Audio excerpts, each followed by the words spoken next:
Hi students, आज हम लोग स्टार्ट कर रहे हैं सेशन के साथ आपका टर्म 2 का syllabus, in which we have 2 chapters, metals and non metals and carbon and its compounds.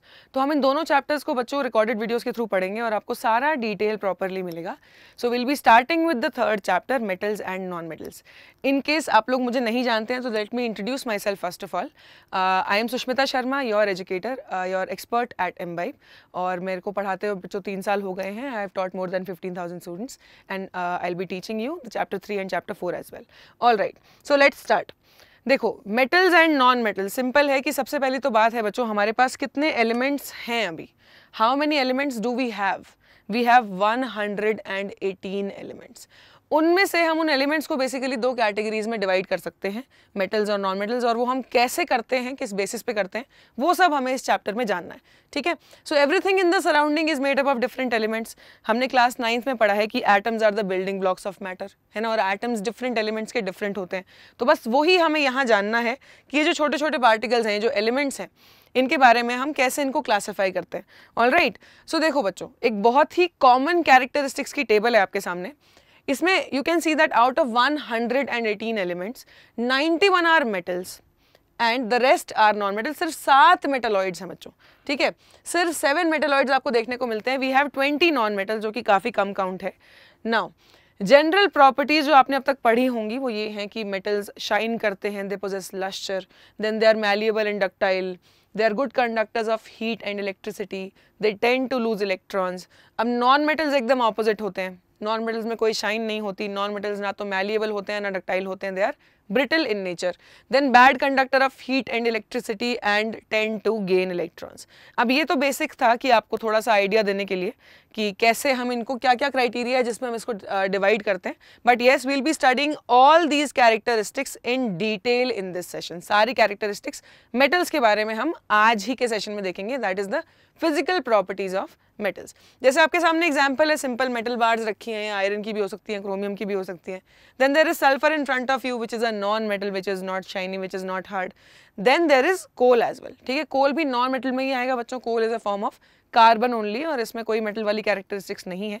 So now let us start with the properties themselves कि हम मेटल्स को कैसे क्लासिफाई करेंगे। ऑल राइट, अब देखिए, it is proposed that the big bang created hydrogen and helium, जिससे हम 90% हमारा यूनिवर्स बना है। Non metals, lithium and beryllium metals, ये 4 चीजें बनी थी, हाइड्रोजन, हीलियम, लिथियम, बेरिलियम, इनसे बाकी चीजें बनी हैं।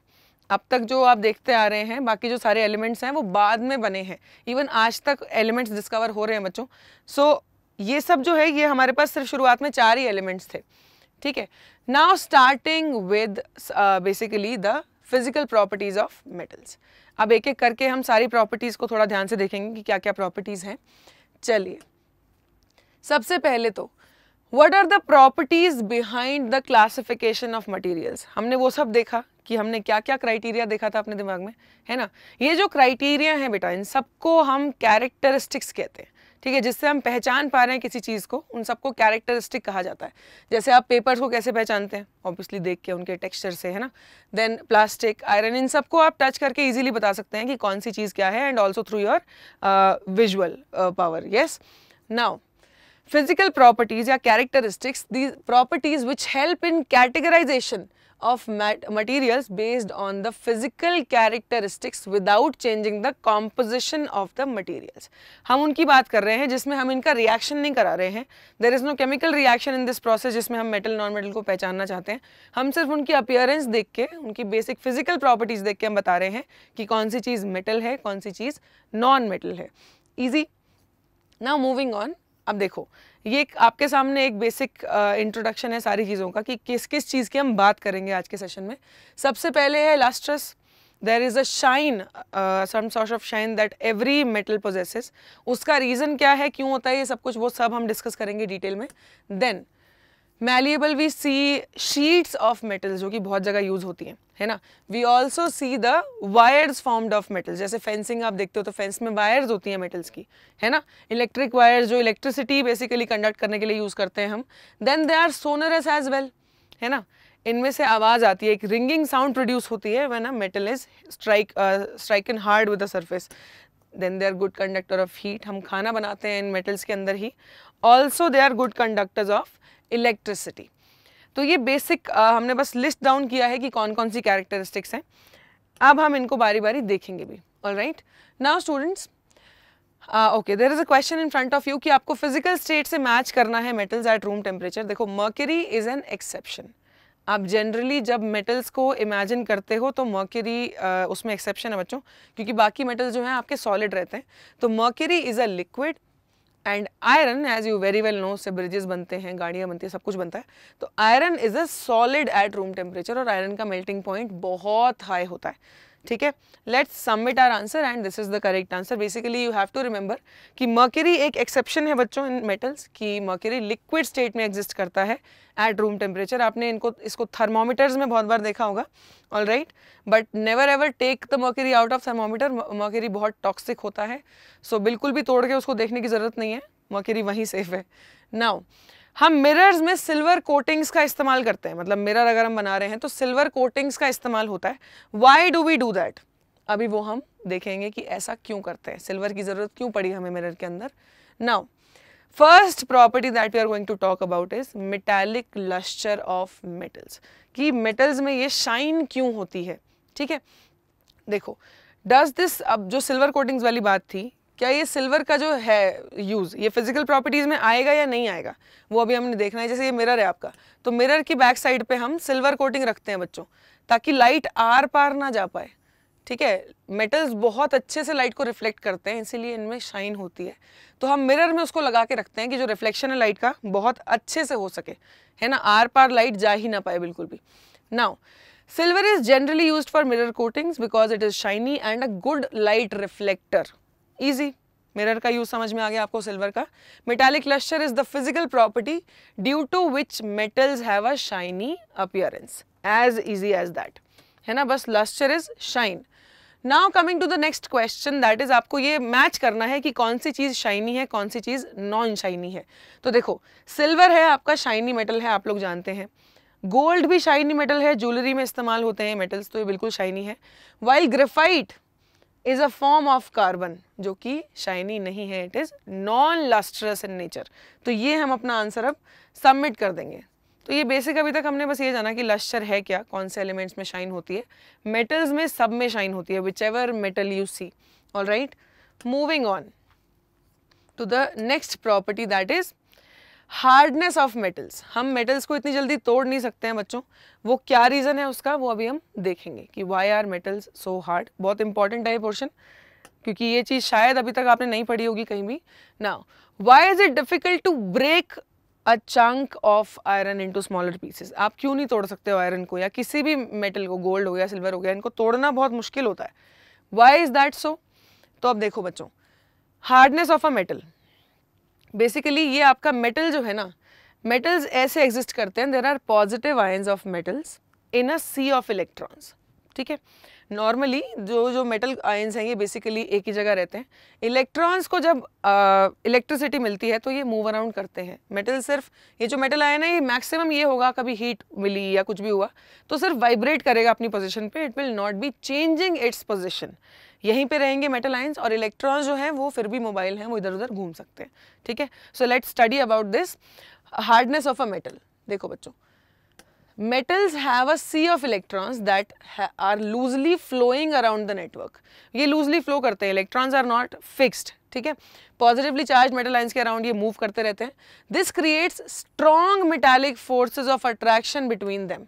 बहुत स्ट्रॉन्ग फोर्सेज है। देखो पूरे सब्सटेंस में, पूरे मेटल के बार में आप देख रहे हो कि आपको सिर्फ चार्ज्ड स्पीशीज मिल रही है, मेटल आयंस हैं और इलेक्ट्रॉन्स हैं।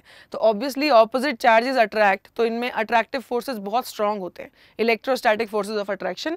Generally the extent of metallic forces is greater, जितना ज़्यादा मतलब फोर्सेज ये स्ट्रॉन्ग होंगे उतना ज़्यादा मेटल हार्ड होगा, और जनरली सारे मेटल्स में ये काफ़ी अच्छा होता है ये फोर्स। इस वजह से मेटल्स जो हैं आपके हार्ड सब्सटेंसेस ही होते हैं सारे के सारे। बट कुछ एक्सेप्शंस भी, ऐसा नहीं है कि कुछ एक्सेप्शंस नहीं है, जिनमें थोड़ा वीक है फोर्सेज, वो थोड़े से आपके सॉफ्ट मिलते हैं। 2-3 मेटल्स हैं ऐसे। Now generally metals are hard in nature, almost all alkali metals can be cut by a knife easily. ये आ गया आपका एक्सेप्शन कि आपके बाकी सारे मेटल्स तो हार्ड हैं, बट जो ग्रुप 1 है, अब टेक्निकली चैप्टर 5 में पूरा पोर्शन आता है जिसमें आप पीरियोडिक टेबल को स्टडी करते हैं, which is now not in your syllabus. But alkali metals क्या होते हैं वो मैं आपको दिखा देती हूँ. These all are alkali metals. Lithium, sodium, potassium, rubidium, caesium, francium, ये सारे वो एलिमेंट्स हैं बच्चों जिनके पास एक वैलेंस इलेक्ट्रॉन है. They are highly reactive because इनको एक ही इलेक्ट्रॉन लूज करना है, तो ये ग्रुप पूरा बहुत ही हाईली रिएक्टिव एलिमेंट्स का है. ठीक है, और ये सारे के सारे सॉफ्ट है. ऑल्सो मर्क्यूरी तो लिक्विड ही है, तो ऑब्वियसली मर्क्यूरी सॉफ्ट. तो अल्कली मेटल्स आपके एक्सेप्शन हो गए in the case of metals कि इनमें हार्डनेस नहीं होती. Now mercury is the only metal that exist as a liquid at the room temperature, जो कि हम ऑलरेडी बच्चों देख चुके हैं. Okay, now let's move on. चलिए, so here is a question in front of you कि connect the bubbles containing metals to their respective physical properties. अब iron जो है hard metal है, while sodium is an alkali metal जो हमने अभी देखा कि it is an exception. So sodium को हम soft metal से match करके अपना आंसर सबमिट करेंगे and which is the correct answer. तो exceptions में in case hardness पे exception पे question आ जाए कि you have to write down the exceptions of hardness of metal, तो वो alkali metals का पूरा ग्रुप और mercury को आप आंसर में मेंशन कर सकते हो. Now, select the metal that exists as a liquid at room temperature. तो बेटा Hg is the symbol of mercury. Gold है Au, iron is Fe, mercury का symbol Hg होता है, तो हम Hg select करेंगे and we'll submit our answer, which is the correct answer. All right. Moving on now to the next physical property, that is, let's see, malleability of metals. हमने metal की sheets बहुत सारी देखी होती हैं, बहुत जगह काम आती हैं. ये क्या प्रॉपर्टी है? How can be obtain metals in a sheet? जब ये इतने हार्ड हैं तो आप इनकी शीट्स कैसे बना पा रहे हो, वो अभी हम समझेंगे. Now metals can be turned into super thin sheets due to malleability. अब देखो ऐसी शीट्स हमें बहुत जगह मिलती हैं देखने को, आयरन की, वरना बड़े बड़े बैरल्स देखते हो. वो कैसे बनता है? वो इस वजह से बनता है कि ये जो आपका मेटल है, आपने ये देखा कि basically, let's move on to this slide directly. Yes, ये आपका मेटल का बेसिकली डायग्राम है जिसमें आपके पॉजिटिव आयंस और इलेक्ट्रॉन्स का सी है. Now when you bring on a hammer, तो ये सिर्फ डिस्प्लेसमेंट होता है. ये इजीली डिस्प्लेस हो सकते हैं बिकॉज ये सारा का सारा स्ट्रक्चर सेम ही है. तो मेटल के आयंस जब डिस्प्लेस हो भी जाएंगे तो स्ट्रक्चर ऑलमोस्ट सेम ही रहेगा. So basically metals have an array of positive ions immersed in a freely moving sea of electrons, isn't it? बहुत सारे इलेक्ट्रॉन्स हैं. On applying an external force, the position of the adjacent layers of positive ions, जो दूसरे आसपास के ions थे, वो layer, वो जो है पॉजिटिव आयंस, वो शिफ्ट हो जाएंगे without breaking the metallic structure. Structure same रहेगा. The structure does not break because the sea of electrons prevents ion-ion repulsions. आप जानते हो पॉजिटिव और पॉजिटिव आयन में रिपल्शंस हो सकती हैं, but because of the sea of electrons ये रिपल्शंस नहीं हो पाती और अल्टीमेटली जो मेटालिक जो स्ट्रक्चर बनता है वो स्टेबल होता है. ठीक है, between the metal ion. So that is why कि आप जब भी एक्सटर्नल फोर्स लगाओगे तो ये रीअरेंजमेंट बहुत ईजिली हो जाता है and your metal will not be broken. वो ईजिली डिस्प्लेस होकर शीट में कन्वर्ट हो जाएगा, अलग अलग नहीं होगा कुछ भी, है ना. नहीं तो हम इसको ब्रिटल बोलते हैं. अगर ये आयंस अलग हो जाते, फोर्सेस टूट जाते, तो हम इसको ब्रिटल बोलते हैं बच्चों, है ना. Now gold is the most malleable metal among all metals. Gold सबसे ज्यादा मैलिएबल है. इसकी थिनेस्ट शीट्स जो आप ऑब्टेन कर सकते हो वो गोल्ड की ही कर सकते हो बच्चों. Now in class 9th you must remember, आपने गोल्ड फॉयल एक्सपेरिमेंट पढ़ा था. You studied the Rutherford's gold foil experiment. और ये गोल्ड फॉयल इसीलिए ली गई थी बिकॉज इसकी ऐसी लेयर ऑब्टेन कर सकते थे जिसकी एक लेयर में सिर्फ 1000 एटम्स थे. How thin must it have been कि गोल्ड की लेयर इतनी पतली ली गई थी कि जिसके बस मतलब ऐसे अगर आप लेयर में देखेंगे तो ऐसे करके सिर्फ 1000 एटम्स अलाइंड थे. So that is why gold was chosen because of its malleability. Gold सबसे ज्यादा मैलिएबल मेटल है बच्चों. All right. So we studied about malleability and now we are jumping on to the power of metals to become a wire. Ductility of metals, है ना. अब ductility check करते हैं कि हम ductility क्यों है metals के अंदर. So it is actually the same reason only जो हमने अभी malleability में देखा. सेम तरीके से metals ductile हैं, सेम reason की वजह से कि वो जितनी बार आप उसको hit करेंगे उस चीज़ को, वो फिर से align होता जाएगा उसी kind of arrangement में. Now which property is accountable for the conversion of metals into a thin wire? उसको हम कहते हैं ductility. All right. Now, why can metals be stretched into thin wires? कैसे हो पा रहा है ये? कैसे कर पा रहे हैं? मेटल्स को थिन वायर्स में कैसे ऑब्टेन कर पा रहे हैं? वही सेम रीजन है when you hit the substance with a hammer तो वही रीअरेंजमेंट होगा, फोर्सेस ब्रेक नहीं होंगे, है ना, आयंस का रीअरेंजमेंट हो जाएगा बस, simply that is all. Okay, so when external force is applied, freely moving electrons rearrange themselves to hold the positive ions together without breaking the metallic structure. All right, easy है, metallic structure break नहीं होगा और आप substance को easily wires में convert कर सकते हो, है ना. तो ये metals का ये जो structure है internal, because of the sea of electrons and metal का positive ions, इनको हर चीज़ में convert करना बड़ा आसान है. अब गोल्ड ही सबसे ज़्यादा डक्टाइल भी है बच्चों, गोल्ड की आप सबसे पतली वायर्स ऑब्टेन कर सकते हो. Gold is the most malleable ductile metal. Alright, अब देखो जो आपके सॉफ्ट मेटल्स हैं, जैसे अल्कली मेटल्स हैं, सोडियम हो गया, पोटेशियम हो गया, पाउडर फॉर्म में एग्जिस्ट करते हैं, तो इनका तो मतलब आप बेसिकली इनका थोड़ा सॉफ्ट नेचर होता है, तो इनकी आप वायर्स वगैरह नहीं ऑब्टेन कर सकते हो. तो वो सारे मेटल्स यहाँ भी एक्सेप्शन में आएंगे. For malleability and ductility the alkali metals are neither malleable nor ductile. Alright, now connect the bubbles to match the definition of ductility. क्या डेफिनेशन होगी? देखो, डक्टिलिटी वो प्रॉपर्टी है जिससे कि आप मेटल को वायर में कन्वर्ट कर सकते हो. So ductility is the property of metals to be drawn into a thin wire. Thin sheets वाला जो है वो मैलिएबिलिटी है. ठीक है, हम वायर्स की बात कर रहे हैं तो will be submitting our answer as ductility is the property जिसकी वजह से आप मेटल को वायर में कन्वर्ट कर सकते हैं. All right, now moving on to the next property that we have. हमने कुछ प्रॉपर्टीज कवर कर ली हैं, अब कुछ ही बची हैं. Now coming to electrical conductivity. अभी जो हमारे घर में बेटा इलेक्ट्रिसिटी का सप्लाई होता है वो भी थ्रू इलेक्ट्रिकल वायर जो होता है उसी से होता है, और वो जो वायर्स हैं वो मेटल से ही बनी होती हैं, because metals are very good conductors of electricity. Metals बहुत अच्छे से, आप रीज़न तो समझ ही रहे होगे, हमने स्ट्रक्चर देखा मेटल्स का, वहाँ पे पॉजिटिव नेगेटिव दोनों स्पीशीज एग्जिस्ट कर रही हैं, तो इलेक्ट्रिकल कंडक्टिविटी इसी वजह से है बच्चों.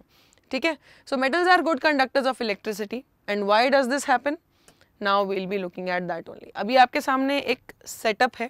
ओके, सो क्या सेटअप है उसको देख लेते हैं एक बार. Metals have positive and negative free electrons, है ना, ये तो हम जानते ही हैं. When electricity is applied, free electrons are pushed from the negative terminal to the positive terminal of the circuit. ये जो मेटल की वायर है इसमें इलेक्ट्रॉन्स मूव करना शुरू कर देंगे कैरिंग द इलेक्ट्रिकल करंट. मैंने आपको बताया था कि जो मेटल आयंस हैं they do not move, they only vibrate on their position. बाकी जो इलेक्ट्रॉन्स हैं वो फ्री टू मूव हैं, तो वो पूरे सर्किट में ऐसे घूमते रहेंगे, which is why the metals conduct electricity. All right, so now let us, as you can see कि इलेक्ट्रिकल बल्ब जो है वो ग्लो कर रहा है, और ये पूरा हमने मेटल वायर यूज़ किया है to complete the circuit. The electrons are flowing through the entire circuit and the bulb is getting lit up. तो यहाँ पे हमने देखा कि मेटल्स अच्छे कंडक्टर्स हैं इलेक्ट्रिसिटी के. So the most electrical conductive metal is silver. सबसे ज़्यादा जो इलेक्ट्रिकली कंडक्टिव मेटल है वो सिल्वर है, लेकिन हम अपना जो इलेक्ट्रिसिटी का ट्रांसफर करते हैं उसके लिए कॉपर यूज़ करते हैं, not silver, which is a very simple reason उसका. क्यों? क्योंकि सिल्वर थोड़ा कॉस्टली है, सिल्वर की ज्वेलरीज बनाई जाती हैं, तो इस वजह से सिल्वर को हम नॉर्मल इलेक्ट्रिकल कंडक्शन के लिए नहीं यूज़ कर सकते. We use copper which is a cheaper metal. Alright, copper is also the second best. Copper भी अच्छा कंडक्टर है, सेकेंड बेस्ट कंडक्टर है इलेक्ट्रिसिटी का. Now moving on to the next property that is thermal conductivity. हम basically खाना जब बनाते हैं तो हम मेटल कंटेनर्स में ही बनाते हैं और कोई कंटेनर्स नहीं यूज़ करते. तो why do we use metals? तो इसका भी वही सेम, क्योंकि हम मेटल्स का आप स्ट्रक्चर जान गए हैं तो we can easily explain all these properties. Now why does the metallic pan placed on a burning flame feel hot? हम अगर गैस पे रखे पैन को भी हाथ लगाएंगे तो हमें गर्म लगेगा बहुत, है ना, जो कि नहीं करके देखना है. Without touching the flame directly, हमने फ्लेम को डायरेक्टली टच नहीं किया, but somehow we are feeling the heat. ये कैसे हो रहा है? ये इसीलिए पॉसिबल है बिकॉज जो आप एनर्जी सप्लाई दे रहे हैं वो मेटल उसको कंडक्ट कर रहा है. The heat is being transferred upside. Now when metal is heated, the free electrons and the positively charged centers gain kinetic energy. Obviously जब भी आप किसी चीज़ को, आपने पानी को भी बॉयल होते हुए देखा होगा, बहुत तेज़ी से बबल्स बाहर आ रहे होते हैं, तो उससे क्या होता है, when you supply the heat energy to any substance, उनके अंदर जो पार्टिकल्स हैं उनकी काइनेटिक एनर्जी में कन्वर्ट हो जाता है वो. There is a conversion of energy from heat energy to kinetic energy. तो पार्टिकल्स उस एनर्जी को गेन करने के बाद बहुत तेज़ी से घूमने लगते हैं. ठीक है, तो ऑब्वियसली अब जो फ्री इलेक्ट्रॉन्स हैं वो तो मूव करेंगे ही, मेटल्स का वाइब्रेशन स्टार्ट हो जाएगा, मेटल पॉजिटिव आयंस का. The motion of free electrons increases, free electrons का मोशन इंक्रीज हो जाएगा rapidly, and vibration of positively charge centres become vigorous. their interactions with each other result in the transfer of energy between them. अब क्योंकि ये move कर रहे हैं electrons, नीचे जो इलेक्ट्रॉन्स थे, मान लो यहाँ पे जो आपके कंटेनर के नीचे जो इलेक्ट्रॉन्स हैं उनको हीट मिली, ठीक है, तो वो मूव होना शुरू हो गए, जहाँ जहाँ वो जाते जाएंगे, जिन जिन पार्टिकल्स से उनका कोलिजन होगा वहाँ वहाँ एनर्जी का ट्रांसफर होता जाएगा, ठीक है. So hence the metals conduct heat energy from the hot end of the metal to the cooler end, because अंदर फ्रीली मूविंग इलेक्ट्रॉन्स हैं जो कि हीट को ट्रांसफर कर सकते हैं इधर से उधर, because they move. Now we can see that when you heat a metallic substance, तो ये होगा कि अंदर देखो ऐसे हो रहा होता है कि मेटल्स तो सिर्फ वाइब्रेट करते हैं, मेटल के आयंस, वाइल जो फ्रीली मूविंग इलेक्ट्रॉन्स हैं वो बहुत तेज वाइब्रेट कर रहे, बहुत तेज मूव कर रहे होते हैं, और इस वजह से जब रैंडम कोलिजन्स होंगे तो एनर्जी का ट्रांसफर हो जाता है. जितना आप टेम्परेचर बढ़ाते जाएंगे उतना तेज ये मूवमेंट होता जाएगा, उतनी जल्दी कोई भी मेटल जो है जल्दी हीट कंडक्ट करेगा, which is very very easy to understand, I guess. Now moving on, drag the labels to identify the movement of constituent particles of metal on heating. अगर आप मेटल को हीट कर रहे हैं तो कैसा मूवमेंट देखने को मिलेगा. देखो हमारे पास दो ऑप्शंस हैं, starts vibrating vigorously और starts moving very fastly. देखो अब जो पॉजिटिव मेटल आयन है वो सिर्फ वाइब्रेट करता है, it does not move, move नहीं करेगा, वो वहीं पे अपनी पोजीशन पे ही वाइब्रेट करेगा, while the electrons start moving very fastly. So let's submit our answer and which is the correct answer only, कि मेटल के आयंस का बेटा कभी मूवमेंट नहीं देखने को मिलेगा आपको, it will be vibrations only. Now let us move on. So basically हमने metals की almost सारी properties कवर कर ली हैं, and now let's talk about melting point and boiling points of metals. अभी क्या है कि हमने जनरल फिजिकल प्रॉपर्टीज देख ली, अभी हम मेल्टिंग पॉइंट बॉइलिंग पॉइंट की बात कर रहे हैं, which are also covered in physical properties only. नाउ आपने ये देखा है कि अगर आप खाना बना रहे हो तो काफ़ी देर तक वो कंटेनर गैस पे रखा रहता है, उसका टेम्परेचर बढ़ता रहता है, but it does not melt. ऐसा नहीं है कि आप जिसमें खाना बना रहे हैं वो कंटेनर ही मेल्ट हो गया, this never happens. Why does this not happen? क्योंकि जो मेटालिक फोर्सेज है बच्चों, मेल्टिंग का मतलब क्या होता है, मेल्टिंग का मतलब है कि आप पार्टिकल्स को, जो कॉन्स्टिट्यूएंट पार्टिकल्स हैं उनको आप दूर दूर करना चाह रहे हो, क्योंकि अंदर के फोर्सेज आपको ब्रेक करने हैं, है ना, और इनके फोर्सेज बहुत स्ट्रांग होते हैं अंदर, क्योंकि पूरा एक चार्ज्ड स्पीशीज का ही कलेक्शन है, तो फोर्सेज अंदर बहुत स्ट्रांग है, तो उनको तोड़ने के लिए you require a very high amount of energy. Okay, so metals का जनरली मेल्टिंग पॉइंट जो है वो काफ़ी हाई होता है. फॉर एग्जांपल टंगस्टन, जो आपके बल्ब्स के अंदर जो फिलामेंट होता है जो ग्लो करता है, उसका मेल्टिंग पॉइंट 3422 डिग्री सेल्सियस है, ठीक है. Compounds of magnesium and chromium are used for lining the furnaces. Furnaces में क्या क्या नहीं, कितना टेम्परेचर राइज होता है, लेकिन मैग्नीशियम क्लोराइड और क्रोमियम, इनको मैग्नीशियम और क्रोमियम को यूज़ किया जाता है फॉर इनर लाइनिंग, कि वो उस टेम्परेचर पे भी मेल्ट नहीं करते जब फर्नेस के अंदर वो लाइंड अप है. ऑल राइट, तो देखो बच्चों, gallium has a melting point. अब देखो अभी एक्सेप्शंस की बात हो रही है, हमने ये देखा कि मेटल्स मेल्ट नहीं होते जल्दी, but there are a few exceptions. अब मर्क्यूरी है, mercury is already a liquid at room temperature, तो मतलब उसका जो मेल्टिंग पॉइंट है वो पहले ही जा चुका, हमारे रूम टेम्परेचर पे वो ऑलरेडी लिक्विड है, तो मेल्टिंग पॉइंट बहुत कम है, सबसे कम मर्क्यूरी का है. Then come our soft metals such as gallium, which is at 29.8 degrees Celsius, and cesium, which is at 28.5 degree Celsius. तो ये मेटल्स वो है बच्चों जिनको आप अपने हाथ पे अगर रखेंगे तो ये मेल्ट हो जाएंगे. When you place these metals on your hand, क्योंकि हाथ का टेम्परेचर थोड़ा सा ज़्यादा होता है, तो ये तुरंत ही मेल्ट कर जाएंगे. बाकी के जो आपके मेटल्स हैं, देखो ये एक्सेप्शंस हैं, बस उनको हाईलाइट किया हुआ है. बाकी जो आपके मेटल्स हैं वो सारे के सारे बच्चों वेरी हाई मेल्टिंग पॉइंट वाले मेटल्स हैं, ये गैलियम और वो सीजियम. बाकी मर्क्यूरी है आपका, मर्क्यूरी ऑलरेडी लिक्विड फॉर्म में होता है. All right, now the question is arrange the following metals in the increasing order of their melting points. Increasing order में लगाना है. देखो सबसे कम किसका होगा, ऑब्वियसली मर्क्यूरी, क्योंकि वो ऑलरेडी जो है लिक्विड स्टेट में एग्जिस्ट करता है. Then we have cesium, which is at 28.5 degree Celsius. फिर गैलियम, क्योंकि ये भी हाथ पे मेल्ट करता है, gallium is at 29.8 degree Celsius, and tungsten is at 3400 से भी ज़्यादा. तो ये आपका इंक्रीजिंग ऑर्डर है अब, कि सबसे कम मर्क्यूरी, इंक्रीजिंग ही पूछा है, यस मर्क्यूरी, फिर सीजियम, फिर गैलियम एंड देन टंगस्टन. अब अपना आंसर हम सबमिट कर देंगे, yes, which is the correct answer. तो मेल्टिंग पॉइंट से हमने ये जाना बच्चों कि क्योंकि अंदर फोर्सेस बहुत स्ट्रांग है मेटल के अंदर, तो उसके कॉन्स्टिट्यूएंट पार्टिकल्स को दूर करना, to overcome those bonds we need a very high amount of energy. ठीक है, Now there is another question. Among the given models, select the one that represents a metal which is preferred to be used in the lining of furnaces. अब देखो common sense वाली बात है, caesium हाथ पे melt होता है, हाथ पे रखने पे, तो इसको फर्नेस में नहीं लगा सकते हैं हम.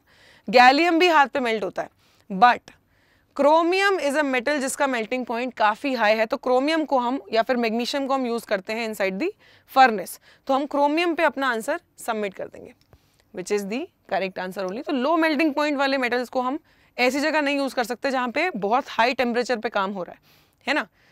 All right, so this was about melting points. Metal के जो मेल्टिंग पॉइंट्स है बेटा वो जनरली हाई ही है, ये फिजिकल प्रॉपर्टीज है. Now coming to the last property that is sonority of metals. अब ये भी समझ लेना कि मेल्टिंग पॉइंट हाई है तो बॉइलिंग पॉइंट तो उससे भी हाई होगा, है ना. पहले आप चीज़ को सॉलिड से लिक्विड में लाते हैं, फिर लिक्विड से गैस में लेके जाते हैं. तो जब आप सॉलिड से लिक्विड में लाए हैं तो ही टेम्परेचर्स काफ़ी हाई हैं. जब आप लिक्विड से गैस पे जाएंगे तो टेम्परेचर आपको और ज़्यादा बढ़ाना पड़ेगा in order to boil a metal. All right, now coming to sonority of metals की आवाज़ आती है मेटल्स के अंदर से, है ना. प्लास्टिक चीज़ को अगर आप हिट करेंगे तो आपको कोई आवाज़ नहीं आएगी, ऐसी आवाज़ नहीं आएगी, थर्ड टाइप साउंड आएगी. वाइल अगर आप मेटल को, मंदिरों में देखा होगा आपने, वहाँ पे अगर आप मेटल को स्ट्राइक करते हैं तो एक रिंगिंग साउंड प्रोड्यूस होती है, isn't it. Metals are sonorous in nature as they can produce continuous ringing sound. देखो ईजी है काफ़ी, मेटल्स के अंदर जो है बेटा साउंड ट्रैवल करता है, ठीक है. As you can see here in the video as well कि ये वेव्स की फॉर्म में ट्रैवल करेगा, जिसकी वजह से हमें ये रिंगिंग साउंड नज़र आती है, ठीक है. इसमें ईजिली साउंड ट्रैवल कर सकती है. While in the case of plastics ये जो साउंड है वो अंदर ही ट्रैप्ड रह जाती है, it does not release in the form of waves. तो ये मेटल्स की खास बात है कि ये सोनोरिटी दिखाते हैं. अब ये हम प्लास्टिक का भी ज़रा देख लेते हैं कि प्लास्टिक में साउंड के साथ क्या हो जाता है, कि प्लास्टिक में रिंगिंग साउंड नहीं प्रोड्यूस हो पाती. सी एज यू कैन सी कि ये जो वेव्स हैं ये आगे नहीं जा पा रही हैं, ये यहीं पे रुक रही हैं. तो क्योंकि ज़्यादा आगे नहीं गई तो रिंगिंग साउंड नहीं प्रोड्यूस होगी. All right, now moving on to the summary of it कि हमारे जो मेटल्स हैं उनकी हमने सारे properties, physical properties we have covered. In the next session, I'll be covering the physical properties of non-metals. So thank you so much for joining me and stay tuned. Playlist वगैरह ज़रूर बच्चों देखते रहना, उसमें आपको sequence wise term 2 के सारे videos मिलेंगे. Thank you so much. This was Sushmita Sharma, your chemistry expert at Imbibe, and keep imbibing. Keep imbibing. We believe in you.